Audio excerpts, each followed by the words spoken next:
Hello everybody and welcome back to Gardens and Crystals with me, Wesley Peterson, and today I have an update video for you all about my beautiful plant next to me here, my beautiful Scindapsus treubii Moonlight.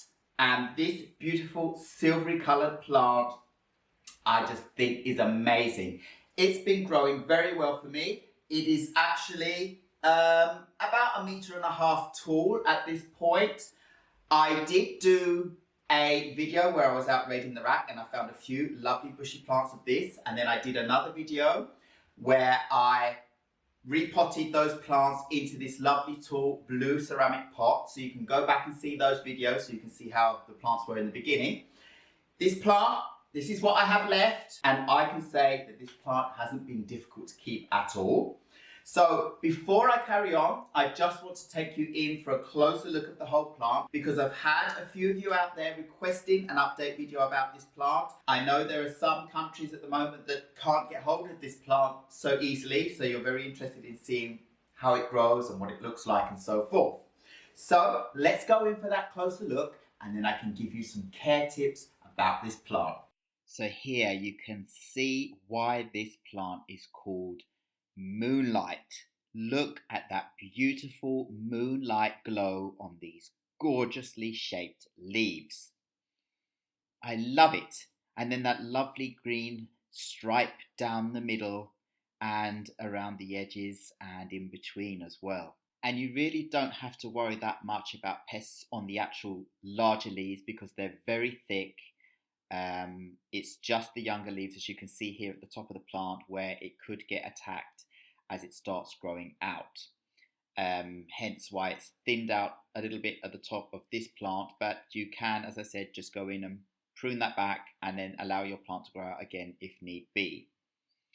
But other than that, look at these wonderful vines. I think I have 3 or 4 vines in this pot. 3, I think. Or is it just 2? 3. And yeah, they just look lovely together in a combination. They've rooted into their new pot and I'm just happy with the result. I love Scindapsus plants. I'm going to be collecting all the different types. I think now that I have 4 different types, I can't wait to get my hands on the new varieties. I can't wait to find this plant, the treubii, in the dark form. I still haven't seen that to this day, so that's very exciting for me that day that I see one. So I really hope you enjoyed seeing my beautiful plant all the way around and how it's looking now. I've had this plant a good few months now, yeah, probably a year or so, and it's very thick and lush at the bottom as it was in the beginning, lovely big leaves. And as it's been growing up, it's grown out some leaves that are big, but the more it goes up, the leaves are getting smaller and smaller. And I found out why. So, well, I might as well start with the pest issues with this plant. This plant actually isn't known for having a lot of pests, so it's not something that you're going to have to worry about a lot, but it can get pests. I suddenly found out that this plant got mealybugs on it.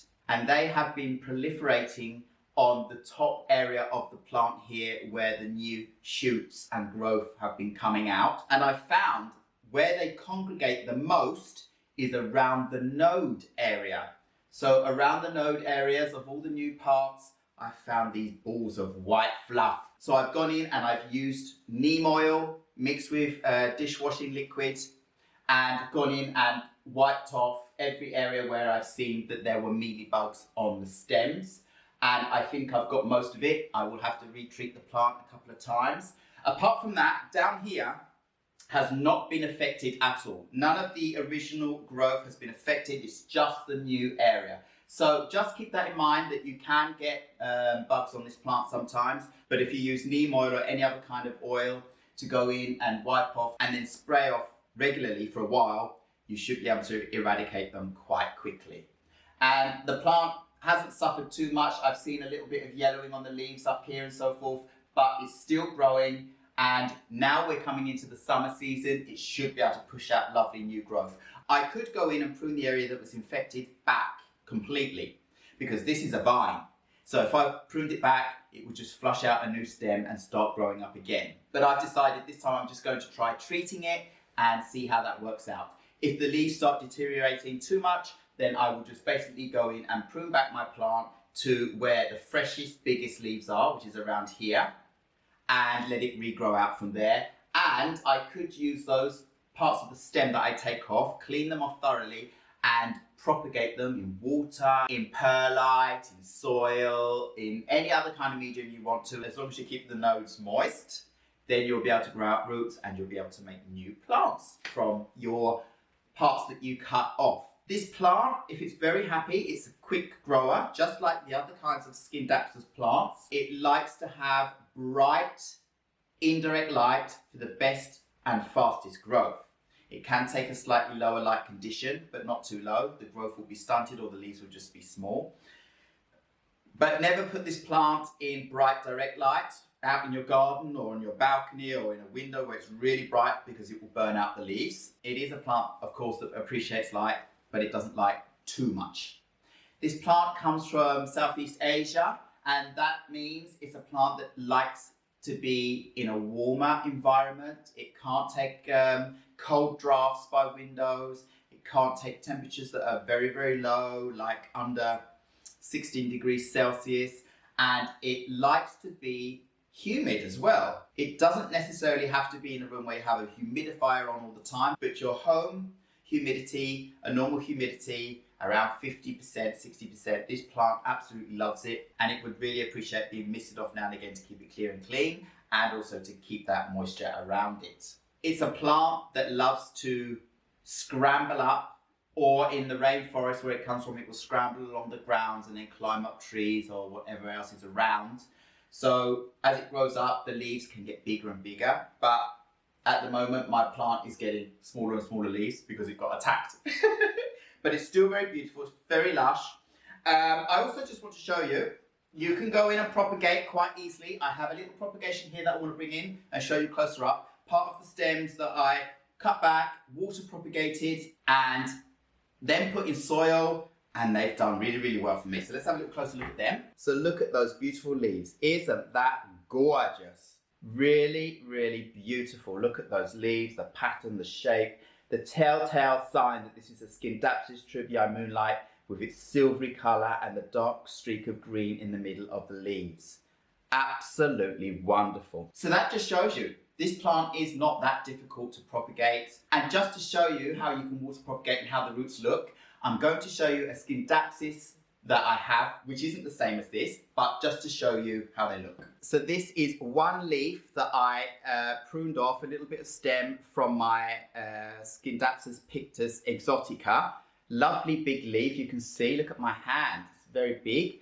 And look at the roots coming out of this propagation. I actually have to go in and pop this up after this video. It has lovely roots coming out of the node area, and it has a lovely new shoot coming out on the side here, and the leaf is absolutely gorgeous still, as you can see. So yes, I just wanted to bring that in to give you an example of how you can go in and also propagate your Scindapsus treubii Moonlight. When it comes to the soil, the plant isn't a fussy plant. You can use many different types of soil. The only thing you need to remember is the soil needs to be well draining. This plant likes to dry out in between watering, and it will tell you when it needs to be watered because the leaves will start curling around. You might see it on some of mine. They curl around and then it's saying, I need some moisture in me. So then you can go in and water it through and then wait again till it's almost dry and then water it again. My plants do go periods when I'm not here without being watered and are dry for a little bit too long, but this plant can actually take, I would say, near enough up to 2 weeks without being watered. But then you're going to have to really go in, water it through, but make sure the plant is not sitting in saturated soil without a drainage or anything like that, because the roots will rot out. So it is a balancing act. But other than that, it's quite simple with the watering, light, soil, let it grow up or let it cascade down. You don't have to have them growing up. This one I'm going to keep like this. I love this. And I might get in and be able to fill out with some more cuttings at a later point. Or I might actually put my exotica cutting in with this plant and put them together and see what the combination looks like. I've not seen that so far. We'll see. At the moment, I'm just enjoying it like this, and yeah, that's the way it'll be. I can't stand up and show you because the top of the pole is right out of the picture, but you saw in the close-up how beautiful this plant is. So it's been doing well for me. As I said, not really a difficult plant. It's like all the other Scindapsus. If you like Scindapsus plants, all the different varieties are very easy to keep. They're drought tolerant for a while. As I said, they do kind of okay, medium light, but they do prefer bright, indirect light, not direct light. Another thing that's very important though is I made videos where I went out and bought these plants and then I repotted them into this bigger pot and so forth.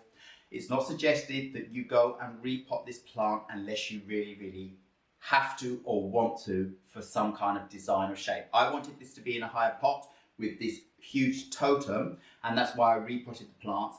If I didn't, if I just wanted them to be a cascading plant like this one here, when you buy them in the original pot, do not go in and repot them, and especially do not put them in a pot that's much bigger because that will stress the plant out. It will probably actually be detrimental to the plant. It could kill the plant. Too much soil, too much moisture, too much space to grow out roots and so forth. They like to be a little bit pot bound. So that's my only suggestion if you want to have a good result. If you don't have many opportunities to find this plant and you find one, don't go in and fussing around, changing it around. Leave it as it is, as long as the plant stays happy. As they say, don't fix what's not broken if you don't need to. So that is just something that I've learned that could be a little bit difficult and could be a problem for you.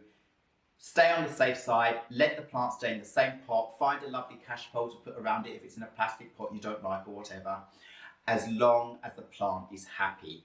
And then when you see it's really root bound and the roots are coming out of the bottom of the pot and so forth, then you can move it to the next size up, but not from something this size to something this size, because that is not going to work out really well. And I have found that with these plants. So this was just basically a quick video with an update and a show and tell of my beautiful plant. I would also just like to say in this video that I get a lot of requests to do update videos about the plants I have, and I thank you very much for the suggestions, and I'm going to get around to the plants that I have around me still, but I won't be able to make videos on all those plants you're asking about because some plants I don't have any longer due to many different reasons, and the ones I have that I want to show, then I will show them. So I will get round to as many of them as possible. You seem to want to see how somebody who is an amateur has their beautiful plants in their home and if they thrive more than just a couple of months.